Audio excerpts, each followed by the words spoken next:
찬미예수님, 안녕하세요. 오랜만에 다시 인사드립니다.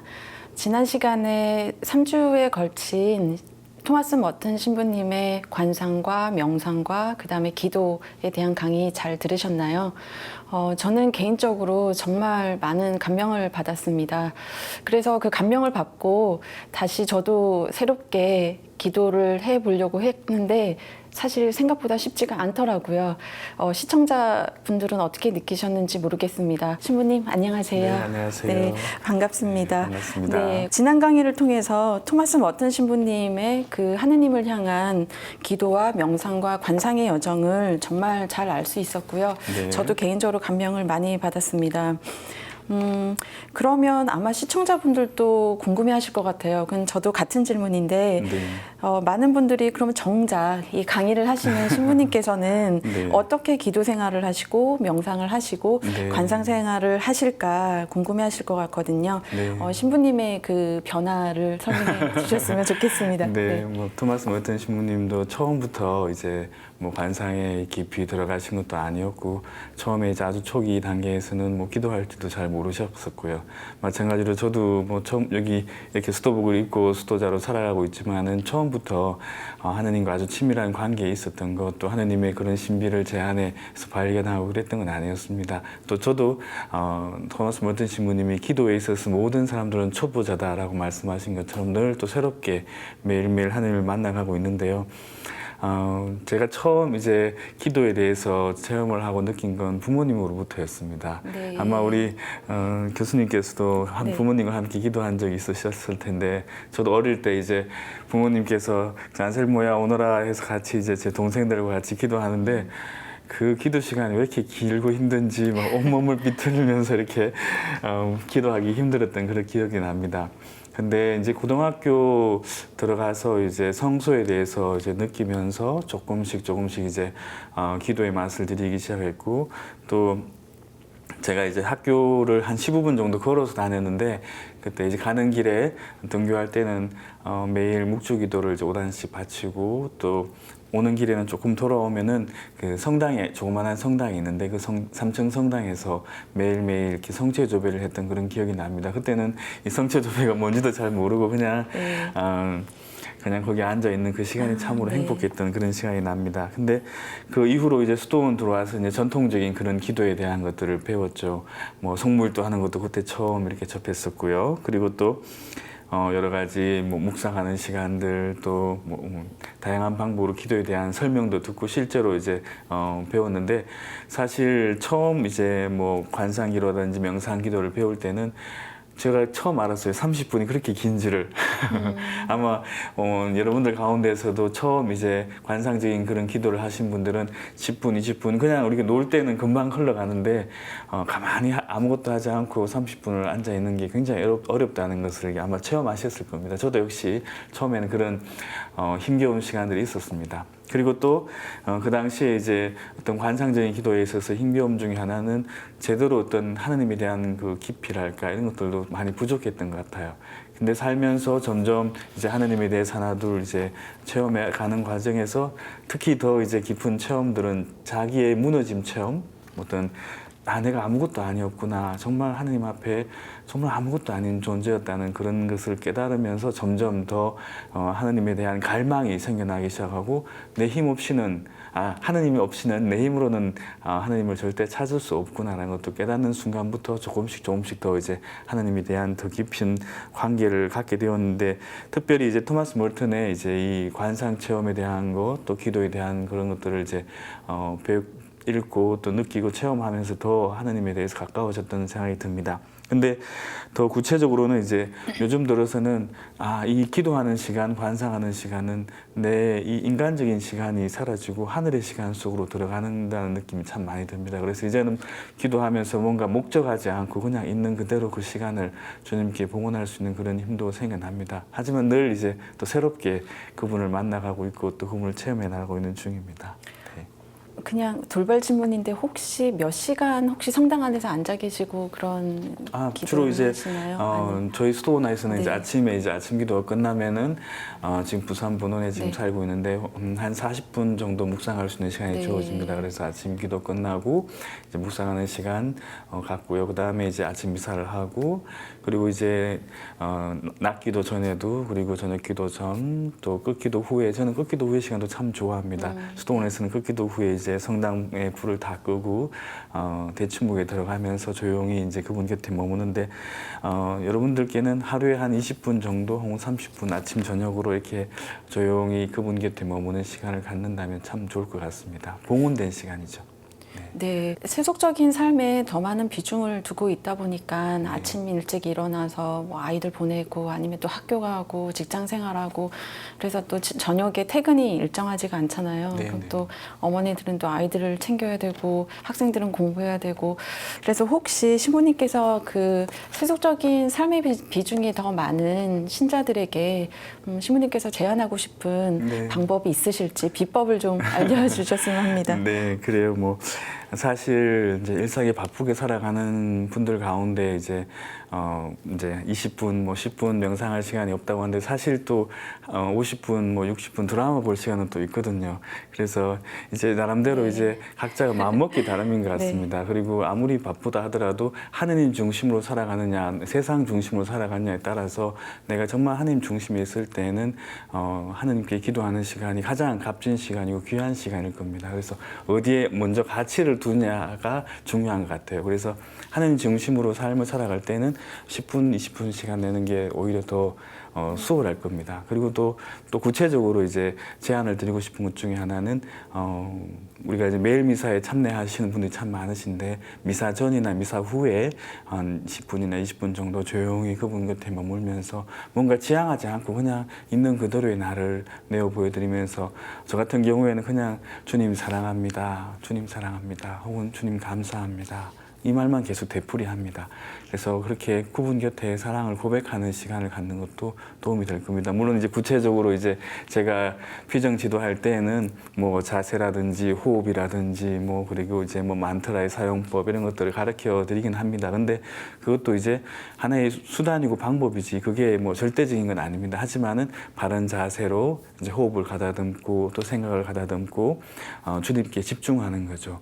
그리고 또 지난번 제가 이렇게 그림 그려서 이제 강의 그 비유를 통해서 설명해 드린 것처럼 그렇게 분심이 들거나 하면 다시 또 원위치로 돌아가면 되는 겁니다. 그래서 여러분들께서 중요한 것 중에 하나는 기도에는 특별한 비법이 없다는 겁니다. 뭐 비법, 요즘 무슨 이렇게 뭐 영어의 맥 뭐 이런 것처럼 네, 무슨 기도에 대해서도 그런 어떤 핵심이 있는 게 아니고 그냥 기도할 때 기도를 배울 수 있는 거고 또 기도를 하면서 점점 더 하느님과 가까워졌을 때 그 기도의 맛을 이제 알게 됩니다. 아무리 그 오렌지가 맛있다고 뭐 정보를 구글에서 찾고 하더라도 그 오렌지를 먹어보지 않으면은 오렌지의 맛을 알 수 없는 것처럼 기도도 마찬가지입니다. 경험, 체험해보는 거, 직접 기도를 할 때 기도의 맛 그리고 또 체험할 때 하나님의 사랑이 내 안에 스며들음을 알 수 있게 될 겁니다. 느낄 수 있게 되는 거죠. 네. 네, 그러니까 기도의 가장 큰 비법은 직접 해라. 네, 네, 잘 새겨듣겠습니다. 저희가 관상을 할 때 어떤 면에서 가장 많이 방해를 받는 부분이 있을 것 같아요. 네. 그렇다면 그 장애물을 극복할 수 있는 방법에는 뭐가 있을까요, 신부님? 우선 이제 그 기도에 있어서 장애물들이 뭔지를 한번 살펴볼 필요가 있을 것 같아요. 이제 여러 가지 뭐 영적인 타성에 젖은 그런 삶이 있을 수도 있을 거고요. 사실 처음 기도할 때는 대부분의 사람들이 막 이 뜨거움을 많이 느낍니다. 기도할 때 굉장히 이제 하느님 가까이 있는 것 같고 하지만 이제 그게 하루 이틀 흘러가다 보면 기도에 있어서 타성에 젖기도 하고 그다음에 어떤 냉담함, 그다음에 또 뭐 사막과 같은 그런 건조함, 내가 이 기도를 하고 있는 건지 그냥 앉아 있는 건지 아니면 잡생각을 하고 있는 건지 그런 느낌이 들 때도 있을 겁니다. 그래서 우선은 그런 모든 것들도 하나의 과정이라는 것을 먼저 기억하시면 좋겠습니다. 그래서 이런 감각의 밤을 건너서 어떤 영적인 그런 깊이로 들어가게 된다는 것, 또 사막을 통해서 하나님께로 간다는 것을 다시금 기억하시면 좋겠고요. 그리고 또 그 실제로 이제 명상을 하는 게 항상 중요합니다. 이렇게 뭐 해봤자 뭐 하겠노라고 생각하고 태만하거나 게으를 때 점점 이제 유혹이 찾아오는 거죠. 그래서 실제로 하는 것 아까 말씀드린 거 중요하고요. 그 다음에 또 기도하다 보면 혼란이 오기도 합니다. 또 무기력에 빠지기도 하고요. 그래서 그런 혼란과 무기력 중에 있을 때 끝까지 이제 항구하게 늘 꾸준히 그 시간을 지켜나가는 것, 이것도 참 중요합니다. 그리고 또 지나친 이제 활동을 할 때 관상이나 어떤 영적인 그런 기도하는 시간들이 방해받기도 합니다. 내가 막 너무 분주하게 움직이고 있을 때 분심도 많이 들게 되고요. 그래서 내 어쩔 수 없는 활동도 있을 수 있지만은 아직 초보 단계에 있을 때는 어떤 활동을 줄이는 것도 굉장히 기도에 집중하는 데 도움이 됩니다. 하지만 나중에 이제 더 하느님과의 깊은 일치의 단계에 이르게 되면은 활동과 어떤 또 실제적인 기도하는 시간에 어떤 구분이 좀 사라지게 되고 모든 곳에 계시는 하느님도 체험할 수 있게 됩니다. 그래서 이 영적인 장애물이지만 사실은 이 영적인 삶에 있어서 여정에 있어서 장애물은 반드시 있고요. 그리고 그 장애물을 그 어떤 원인이라든지 그 다음에 어떤 그 기질적인 원인, 학습적인 원인, 심리적인 원인 이런 원인들을 살펴본다면 오히려 그 장애물을 통해서 디딤돌이 되어서 더 기도의 맛을 들일 수 있고 하느님과 가까워질 수 있는 그런 계기가 될 수도 있다는 겁니다. 네. 그렇게 말씀하시니까 사실 기도하면서 저희들이 방해를 받게 되는 요소들을 안 하려고 하는 게 아니라 그거를 인지하는 게 중요하다. 네네. 그렇게 이해도 될까요? 네, 주문님? 그런 것도 있고요. 또 네. 분심이 들 때 그 분심에는 두 가지 종류가 있습니다. 네. 이제 무의식 중에서 올라오는 것 같은 경우에는 그런 이제 분심은 내 안에 있는 나도 몰랐던 모습이 떠오르기 때문에 어떤 영적인 치유에도 도움이 되고, 그래서 명상을 많이 하는 사람들은 그런 영적인 치유에 이제 많은 도움을 받는다고 그럽니다. 근데 그냥 잡생각들이 많이 이제 쓸데없이 날 때는 그것들은 좀 더 이렇게 흘러가게 내버려 두고 또 다시금 하나님께 집중하는 게 중요하죠. 네. 그래서인지 지난 강의에서 신부님께서 강 흘러가는 대로 다시 또 돌아오면 되지 않느냐라고 했던 네. 말이 더 많이 와닿게 됩니다. 네. 그 토마스 머튼이 관상은 낙원의 회복이다. 지금 여기에서 하느님 나라를 미리 맛보는 거다라고 하셨는데요. 사실 기도를 시작하지도 못한 저 같은 이제 초보자들이 실제로 이게 어떤 건지 감이 사실 오지는 않거든요. 네. 그래서 그 높은 경지에 오른 이들에 대한 이야기가 현실과는 거리감이 또 있을 것 같기도 합니다. 네. 그래서 우리가 정말 기도를 통해서 낙원이나 하나님 나라의 행복을 맛볼 수 있을까요? 네. 굉장히 좋은 질문이신 것 같아요. 왜냐하면 이게 그리스도교 우리 전체 우리 신앙생활의 어떤 핵심이 되는 질문으로도 이렇게 포함될 수 있을 겁니다. 왜냐하면 우리가 이제 흔히들 이제 예수님께서 처음 이제 이렇게 말씀하신 게 회개하라, 하나님 나라가 가까이 왔다 이런 선포를 하셨습니다. 그리고 하나님 나라는 그 너희들 가운데 있다.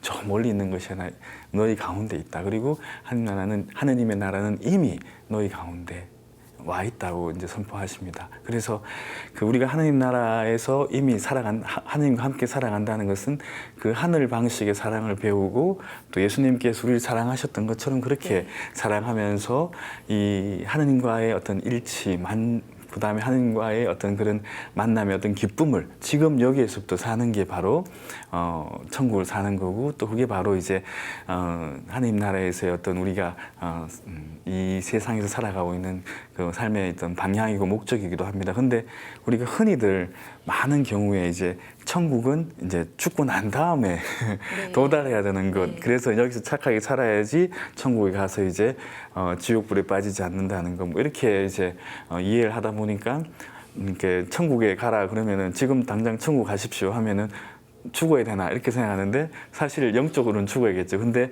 그 여기에 어떤 모순이 있는 것 같습니다. 그러니까 첫 출발점이 다른 거죠. 예수님은 이미 이제 하나님 나라가 왔다고 했는데 우리는 그 하나님 나라를 다르게 생각하는 거죠. 그래서 기도도 마찬가지입니다. 우리가 기도나 관상을 통해서 더 이제 이미 와 계신 그분을 미리 맛보는 거죠. 미리 만나는 겁니다. 미리 체험하고, 그래서 그분의 소명으로서의 사랑을 이웃들과 나누고 살 때 지금 여기가 이제 천국이 되는 겁니다. 그래서 그런 현실과의 괴리감이라는 표현을 쓸 수밖에 없는 것은 많은 사람들이 이 하느님 나라 천국을 다른 장소적인 개념으로 생각하거나 다른 공간으로 이해하거나 혹은 죽고 난 다음에야 갈 수 있는 곳이라고 생각하기 때문에 괴리감이 느껴질 수 있을 겁니다. 그래서 그만큼 하느님과 지금 만나지 못하고 있고 또 하느님과 가까이에서 살지 못하기 때문에 때문에 그런 괴리감이 더 생길 수도 있는 걸 겁니다. 그래서 지금 여기에서 내가 하나님을 미리 맛보고 또 하나님과 함께 하나님의 사랑을 나눌 때 나는 그 관상을 통해서 천국을 미리 살아가는 거죠. 지복직관이라고 제가 지난 시간에 말씀드렸던 기억이 나시죠?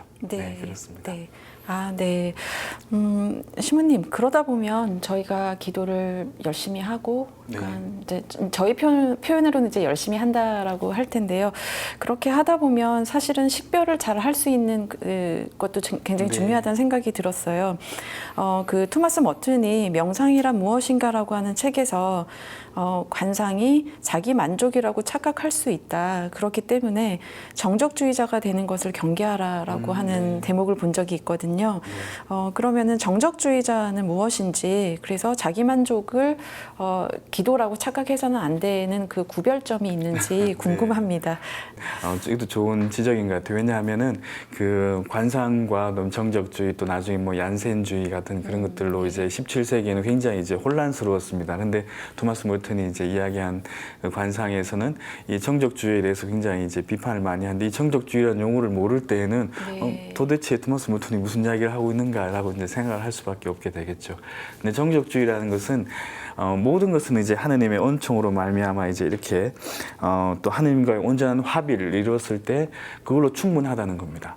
그러니까 관상에서 하느님과 온전히 합의를 이루었을 때 어떤 그런 기쁨과 참된 어떤 그런 일치의 그런 평온함을 느끼고 또 그 안에서 하느님과 일치를 맛본다고 했는데, 이 정적주의자들은 이걸로 충분하다는 겁니다. 그래서 뭐 어떤 윤리적인 생활이라든지 아니면 또 어떤 종교 생활, 이게 필요 없다. 그냥 하느님과 합의만 하면 된다. 그렇다 보니까 이제 종교 생활이 필요 없는 거죠. 윤리 생활도 문란해지고요. 그래서 이제 어떤 그 예를 들면 뭐 17세기에 뭐 몰리노스라든지 규용 부인이라든지 그다음에 페를롱 이런 분들이 이제 이런 주장을 많이 했는데, 사실은 나중에 다 교회에서 이단으로 이제 판명을 받았죠. 하느님과의 합의를, 하느님과의 기쁨, 관상에서의 어떤 충만함은 반드시 열매가 필요하고 또 한 번에 완성되는 게 아닙니다. 그런데 이분들은 한 번에 완성되고 또 그걸로 충분하다고 했기 때문에 토마스 몰튼은 이런 분들은 관상은 그런 게 아니다. 관상은 끊임없이 이제 하느님을 만나가는 거고 끊임없이 사랑의 열매를 통해서 또 교회 여러 가지 성사라든지 또 윤리적인 삶을 통해서 사랑의 실천을 통해서 더 깊어진다고 그렇게 보았던 거죠. 얀세니즘 같은 경우에는 이제 물론 이제 하느님의 은총으로 모든 게 주어지지만은 너무 지나치게 엄격하게 이제 윤리적인 것, 그 다음에 또 규범들을 만들므로 인해 가지고 오히려 하느님께 접근할 수 없는 그런 이제 상태로까지 만들었기 때문에 교회에서 또한 지나친 엄격함을 이제 또 지나친 어떤 규범주의화되는 것들을 이렇게 피하라고 이제 또 교회에서는 이런 얀세니즘에 대해서 이제 잘못된 가르침이라고 이제 알려준 거죠.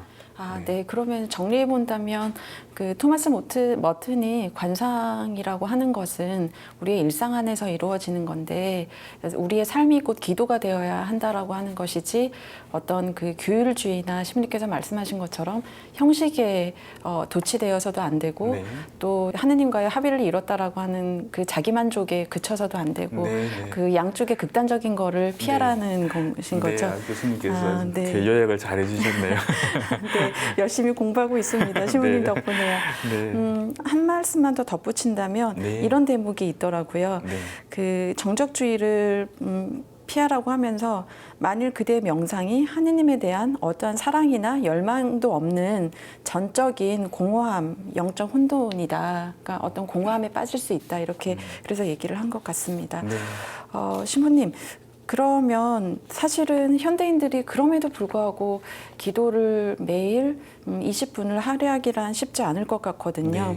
그럼에도 불구하고 신부님께서 이렇게 기도를 강조하시고 관상이 우리 삶에서 중요하다라고 하는데, 이 기도가 나약한 사람들이나 하는 것이라고 생각하는 현대인들에게는 토마스 머튼의 그 관상은 저희에게 어떤 메시지를 던져주는 걸까요? 그래요. 이렇게 사실 뭐 분주하게 살아가고 있는 많은 사람들도 어떤 분들은 뭐 기도는 나약한 사람들이나 하는 거지, 뭐 이렇게 뭐 기도가 필요 없다. 그리고 뭐 이렇게 기도해서 실제로 얻어지는 게 뭐가 있느냐. 기도를 그렇게 많이 했는데 오히려 뭐 눈에 보이는 이득이 없다. 이제 이렇게 표현하는 분들도 많이 계시는데, 실제로 우리가 정말 중요시 생각해야 되는 걸, 그리고 일부 그리스도인들도 그렇게 생각하는 분들이 많더라고요. 기도는 어떤 이익을 얻기 위해서 하는 게 아니고 어떤 나에게 덕을, 이제 예를 들면 내가 기도를 해서 이런 지향으로 기도를 해서 하느님의 뜻을 바꿔서 하느님의 뜻이 이제 바꿔서 내가 원하는 대로 하느님께서 해주기를 바라는 거. 예를 들면 뭐 우리 집안에 좋은 일이 생기고 뭐 내가 돈을 많이 벌고 뭐 자녀들이 아프지 않고 뭐 여러 가지 이제 기복적인 그런 기도를 통해서 이제 어떤 기도의 이득을 생각할 때는 그 기도는 좀 잘못된 기도라고 볼 수 있을 겁니다. 물론 청하는 기도가 궁극적으로 잘못된 건 아니죠. 왜냐하면 하느님께 전적으로 신뢰하기 때문에. 그렇지만은 우리가 기도할 때 내 뜻대로 뭔가 하느님께서 변화되도록 기도하기보다는 하느님의 뜻대로 우리가 변화되기를 기도하는 거, 그게 우선이 돼야 됩니다. 그리고 무엇이 참된 이득인가, 이것도 한번 생각해 봐야 될 겁니다. 그냥 현실적인 어떤 이익을 얻는 거하고 영적인 하느님의 뜻이 이제 이루어져서 영적으로 우리가 구원에 도달하기 위한 어떤 그런 축복을 받는 시간으로서 하는 기도는, 제가 그랬잖아요. 토마스 몰튼 신부님을 통해서 말씀드렸습니다. 이미 우리 가운데 와 있는 하느님의 신비 속으로 들어가서 그분을 발견하고 그분을 만나서 그분과 일치하는 게 관상이라고 또 기도라고 말씀을 드렸습니다. 그래서 궁극적으로 우리가 기도에서 추구해야 될 것은 그 하느님과의 만남이고 하느님과의 일치이며 또 하느님과 온전히 사랑을 속삭이는 시간이라고 볼 수 있을 겁니다. 근데 그것 이외에 이제 부수적인 것들에 이제 연연할 때에는 우리가 이제 그런 기도가 이제 현세적인 이익이 없다라고 이제 평가할 수 있는 거겠죠. 아, 네. 갑자기 떠오른 생각인데요. 네. 신부님께서 지난 강의에서 번민이 많이 생길 때, 네. 지금 말씀하신 것처럼 정말 저희가 관상을 잘 해야 할 텐데, 그 번민이 떠오를 때마다 신부님께서 만트라와 같은 방법이 네. 좋다라고 하셨거든요. 신부님께서 하시는 만트라를 그때 짧게 언급을 해주셨지만 좀 더 네. 설명해 주시면 좋을 것 같고, 그리고 또 신자분들에게 뭐 추천할 수 있는, 네. 권유할 수 있는 만트라와 같은 네, 네. 것들 뭐가 있을지 궁금합니다. 네, 만트라라는 말은 이제 그 같은 이제 어떤 명상에 있어서 키와 같은 역할을 하는 그런 단어입니다. 그 단어가 이제 뭐 그 의미를 묵상하는 게 아니죠. 그러니까 토마스 몰튼이 이야기하는 환상기도에서 중요한 건 이 머리로 이성으로 하는 게 아니라 이제 마음으로 주님께 나를 봉헌하는 겁니다. 그래서 근데 우리가 이제 이 머리가 가만히 있지를 못합니다. 아마 지금 이 방송을 듣고 계신 분들도 또 다른 생각이 자꾸 들기도 할 겁니다. 근데 그런 내가 여러 가지 이제 머릿속에서 떠오르는 분심들, 뭐 또 다음 혹시 뭐 잡념들 이런 것들이 떠올라서 나를 이제 집중하지 못하게 할 때 이 만트라를 계속 되뇌이는 것은 굉장히 많은 도움이 됩니다. 이 비단 그리스도교, 우리 그리스도교 안에뿐만 아니라 이제 다른 종교에서도 이런 만트라를 많이 사용합니다. 뭐 가장 쉬운 예로 불교에서도 뭐 나무아미타불, 관세음보살 이런 것들이 하는 것처럼 마찬가지로 이제 그리스도교 안에서도 이제 요한 가시아노 서인 같은 경우에는 하느님 저를 구하소서, 주님 오소서, 저를 도우소서라는 시편 구절을 계속해서 되뇌이셨죠. 우리가 이제 성물도 할 때 처음 시작할 때 그 구절을 사용합니다. 그리고 이제 뭐 예수의 기도 같은 경우에는 주 예수 그리스도님 저에게 자비를 베풀어 주소서, 그런 기도를 계속해서 끊임없이 반복하기도 했고요. 근데 요즘 최근 들어서는 그 마라나타, 이제 그 요한묵시록의 마지막 구절에 나오는 주 예수의 오소서라는 그런 뜻입니다. 그래서 이게 이런 이제 발음하는데 이렇게 조금 수월하기 때문에 마라나타 이 단어를 이제 호흡에 맞춰서 이렇게 계속 반복하기도 합니다. 저 같은 경우에는 저는 이제 아버지 혹은 예수라는 단어를 계속 반복하기도 하고요. 또 네. 주님 사랑합니다. 이제 이 말을 계속 마음속으로 되뇌이기도 합니다. 그래서 이 여러 가지 본인이 이제 편안한 단어를 찾으시면 됩니다. 뭐 성모님에 대한 신심이 강하신 분들은 마리아라는 걸 하셔도 좋고요. 뭐 예수, 또 하느님, 뭐 여러 가지 이제 자기한테 맞는 그런 만트라를 찾아가시면 됩니다. 네. 네. 네. 많은 공부가 되는 것 같습니다. 저도 네. 오늘 집에 돌아가서 네. 저만의 하나의 문구를 또 찾아봐야 네. 할 것 같습니다. 네. 네. 신부님, 조금 어려운 질문이긴 한데요. 네. 그래도 지난 강의에서 느꼈던 것 중에 조금 설명이 필요할 것 같아서 질문을 드립니다. 네. 초기 머튼과 후기 머튼의 관상에 대한 이해가 조금 차이가 난다고 말씀을 해 주셨거든요. 네네.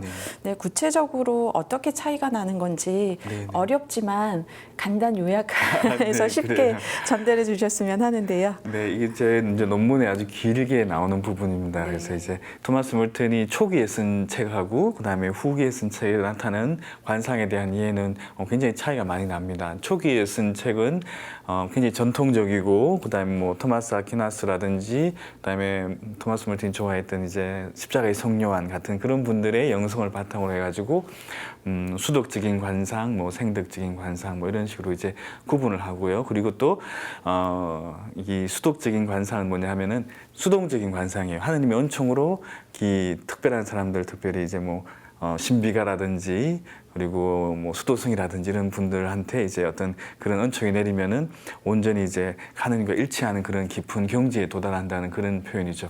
그리고 이제 생덕적인 관상 같은 경우에는 이제 그 스스로의 노력에 의해서 예를 들면 뭐 불교의 그런 이제 좌선이라든지 참선을 통해 가지고 어떤 깨달음을 얻는 것. 그리스도교 안에서도 이제 2차 바티칸 공의회 문안에 보면은 비그리스도인들에 관한 선언 2항에 이런 대목이 나옵니다. 그래서 그런 분들이 이제 그런 부분들 이제 스스로의 노력에 의해서 어떤 뭔가 깨달음을 얻는 것을 이제 생덕적인 관상이라고 합니다. 근데 제가 볼 때는 여기에도 어떤 성령의 이제 은총이 이제 내렸다고 저는 생각이 듭니다. 아무튼 이렇게 이제 구분해서 수도승들은 아주 특별하고 신비가는 특별하기 때문에 하느님의 어떤 그런 깊은 관상의 경지에 도달할 수 있고 평신도들이나 혹은 뭐 이런 거에 관심이 없는 사람들은 도달할 수 없다고 처음엔 보았습니다. 뭐 전통적으로 그렇게 다 보고 있었죠. 아마 지금도 우리 TV를 보는 사람들도 관상하면은 다른 분 이제 뭐 아주 특별한 사람들만 하는 거라고 생각할 겁니다. 그렇지만은 이제 토마스 몰튼이 생각할 때는 점점 자기 스스로 그런 깨달음으로 나아가면서 관상의 씨앗이 모든 사람에게, 제가 지난 시간에 말씀드렸었죠. 모든 사람한테 그 씨앗이 이미 하느님의 씨앗이, 관상의 씨앗이 이제 포함되어 있고 그 내 안에 있는 그 관상의 씨앗을 하느님의 신비로운 영역 안으로 들어가서 발견하고 키우고 자라고 성장해서 열매 맺는 것, 그게 바로 이제 관상적인 삶이고 또 관상적인 체험으로 나가는 방법이라고 그랬습니다. 그래서 후기의 책들, 예를 들면 뭐 새 명상의 시라든지 그다음에 또 contemplative prayer, 그러니까 관상적인 기도, 한국말로는 마음의 기도로 번역되어 있을 겁니다. 근데 그런 책들에서는 모든 사람에게 관상에 대한 게 열려 있고, 그리고 또 관상에 대한 설명을 굉장히 이제 현대의 철학이라든지 그다음에 동양 철학이라든지 이런 것들을 이용해서 현대화시켜서 설명을 합니다. 기본적인 권력은 같다 하더라도 우리 시대의 사람들에게 알아듣기 쉬운 방법으로 이렇게 설명을 합니다. 하지만 아까 이렇게 예를 들으셨던 이제 초기 작품들, 관상이란 무엇인가, 그다음에 뭐 진리의 상승, 뭐 이런 책들에 보면은 굉장히 이제 이론적이고 근데 지적인 부분에서 관상에 대해 접근을 하고 있죠. 사실 근데 토마스 몰튼이 이야기할 때는 이게 아니다. 관상이라는 것은 머리로 우리가 하는 기도가 아니라 마음으로, 그리고 온 몸으로, 온 삶을 통해서 하는 그런 하나님의 체험이구나. 체험을 강조하게 됩니다. 경험을.